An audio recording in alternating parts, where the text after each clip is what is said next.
Well, the FIBA Asia Cup is underway, and two convincing wins for both the Tall Blacks, who beat Iraq, and the Boomers, who got the job done against Korea.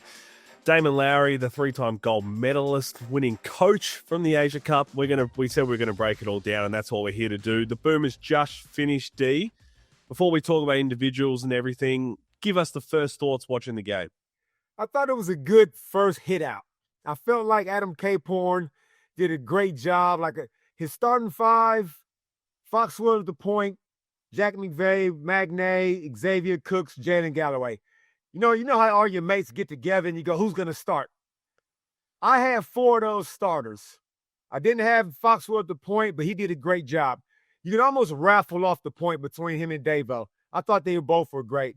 But I just like the way he rotated, man. He got everybody in. He got 10 guys in the first quarter, which I'm not always a fan of, as you know. But I feel like to keep that tempo the way he wants to play, it was important because Korea plays fast. We can play fast too, but we just have more depth. And I thought we did a great job shooting the ball from deep. We out-Korea'd Korea. Shot the lights out from downtown. Everybody got a run. I especially liked him getting Josh Bannon some minutes. Man, I don't know how long that flight is, man, from wherever Josh flew from, Tazi to Saudi Arabia. Might have been a little jet lag. Adam goes, get in there. Only way to run it out. So that was great, man. And obviously Dyson Daniels made a couple nice cameos. We're talking about this is a new era now for the Boomers, for the national team. Adam Caporn taking over, Dean Vickerman's there. The fact that they've got their imprint over this next journey of what we're all about to go on with all the NBA guys who aren't currently there at the Asia Cup.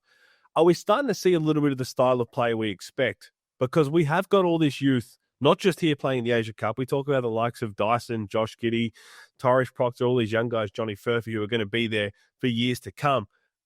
Or is that more of a product of, you know what, we're playing in the Asia Cup here, let's push the pressure, let's get up there full court, launch away from three, or are we starting to see a new brand of basketball? That's a good point. I think we are. I think we're seeing a more open floor, NBA kind of style, spreading the floor, penetrating, but Adam still has some nice sets, though. He doesn't just go all out with the 5 out, 4 out, 1 in kind of stuff. You still see some good inside-outside action. And against teams as small like Korea, of course we're going to punish them inside, dump it into Magnay from time to time, dump it into Wessels, let Zayd Cook play some small ball 5. But I think overall, we're seeing how Adam likes to coach. I like the way he is very direct. He's very concise in his timeouts, making sure guys understanding what we're actually doing. And then these guys are playing hard. I mean, you don't need any motivation when you're playing for Australia. But I just like the way this team still competes with a 30-point lead. Korea made it a game in the first quarter. But I watched Benny Hitchell dive for a loose ball after he turned it over up 30. I thought, wow, I watched Dabo Hickey just chase down at the guy and block a 3-point shot. These guys are giving Adam maximum effort, and credit to all of them involved. Well, let's talk about some individuals in particular. And you mentioned three-point shooting. Jack McVey. Now, we talk about just playing sky-high confidence. This is who he is right now, and he is just achieving the ultimate glory in everything he does. We know about the Cairns edition now. I'll tell you, I don't think I've been as excited for something as I am right now for ultimate green light Adam for Jack McVey, because, again, he showed on the national level. He showed that's why he made the Olympic team in Paris. That he is right now in a different, whatever you want to call it, space mentality, but it's not just 1 month or two. He's just become this incredible player that he always knew that he was going to be. And, man, he's almost unstoppable. What's not to like about Jack McVey, man? He's infectious. And he even, if you follow him on his socials, which I know you do, he mentioned how he wasn't feeling himself. The two-way situation with the Houston Rockets, he was kind of comparing himself, he said. He let kind of all that go. He used it as a growth moment. And now he's back to being Jack McVey, right? Like, he had to experience that. He comes back here now, and we all knew he was going to have to do the heavy lifting, but he can score from every single level. You cut him off, he's got the spin, the fadeaway, the one-legged Dirk shots. He's shooting the Klay Thompson threes now, Pete. He don't even have to bring the ball down below his chin. Catch it, shoot it. He went, hit 5 triples. The only one he missed was on his ass. I thought that was going to go in too. But look, Jack's fantastic, man. I feel like he's one of those guys that if you've been around him for a little while, he rubs off on you. So his spirit is just going to seep through that whole Boomers program. And it's good that he's an Olympian already, so he's got something to offer this new era. Keep an eye on the NBL three-point records for the season upcoming, because if it's not the makes that might get taken over, the attempts are surely going to be up there. He's going to be so fun to watch. Glad to have him back in the NBL. A couple of other individuals to talk about. You mentioned the little combo we have right now of Owen Foxwell starting, who did look very, very good. I can't wait to see him with an advanced role under Josh King. Dave O'Hickey came in and did what we've expected from Dave O'Hickey. Those two, with the combination of Dyson Daniels thrown in there later in the game, we were a little concerned, I guess, without Sean McDonald's more veteran, calming presence, but they look more than capable of holding it down right now. Yeah. Owen Foxwell, like Victorian, Eltham dude, anybody that's seen Foxwell's career from since under 16s knows this guy's game, he's got the ultimate belief in himself. He's been in the weight room. Foxy's looking kind of swole, and he's got the speed to keep up with some of these international Asian teams. So that's one good thing. And people forget, we don't, but I can hear the commentator acting a little surprised when Foxwell just came down and pulled a triple. We know this dude can score. So he did a good job running the team, taking care of the ball.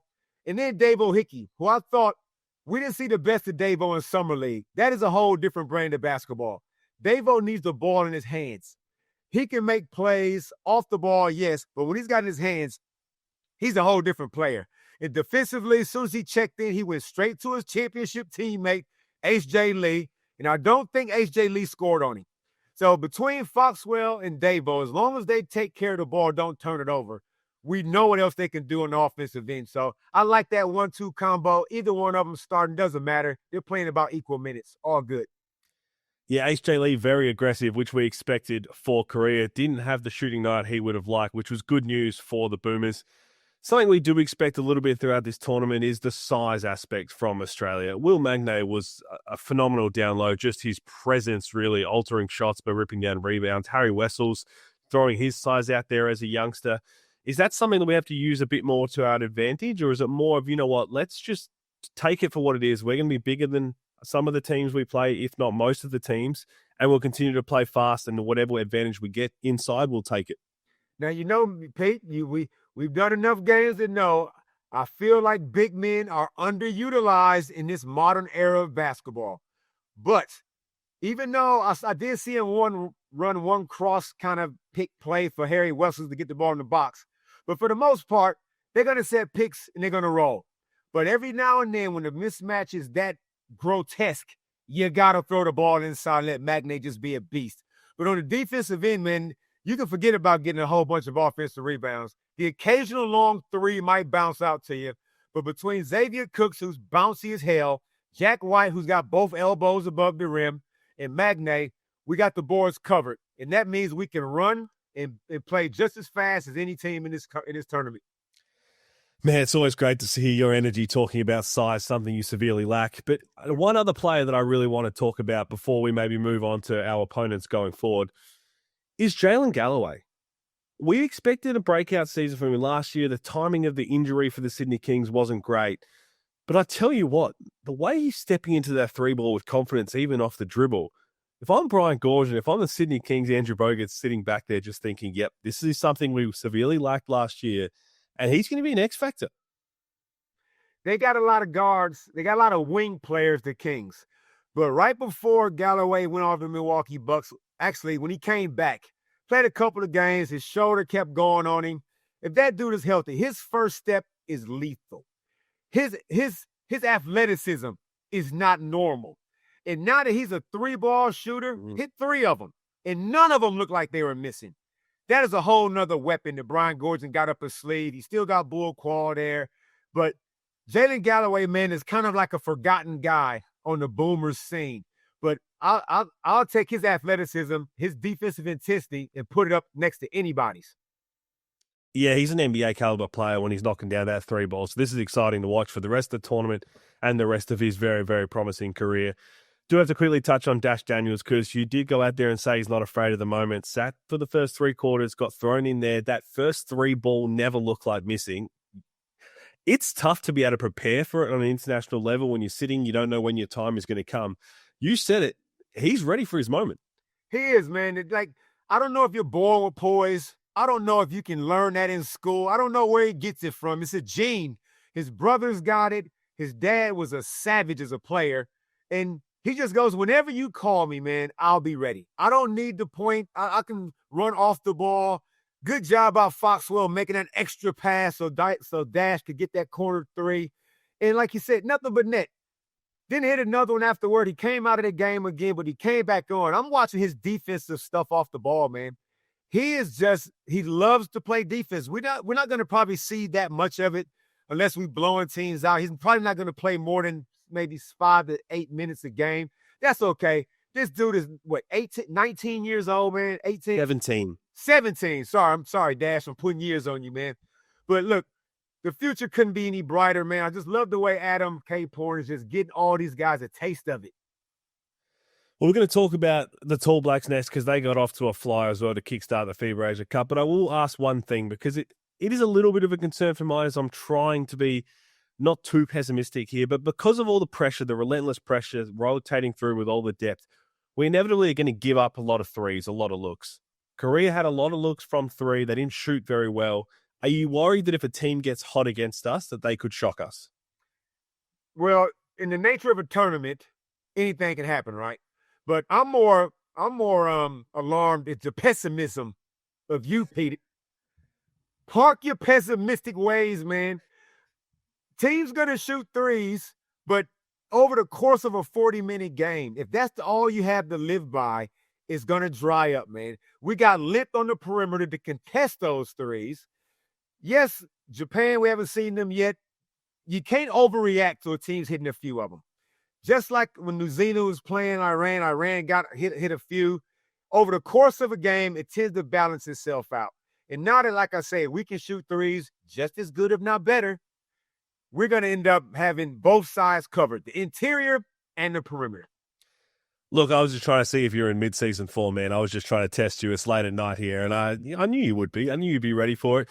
The next game for the Boomers will be Lebanon Saturday morning at 1 a.m., but let's quickly touch on the Tall Blacks' 22-point win over Iraq to start off the Asia Cup. It was a slow start.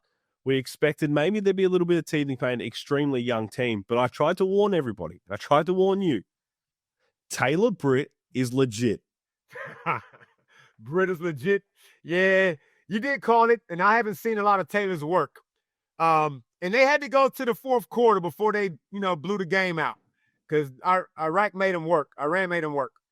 Iraq, sorry. So Taylor Britt, I'm going to throw out a little comparison. I know it's a thief of joy.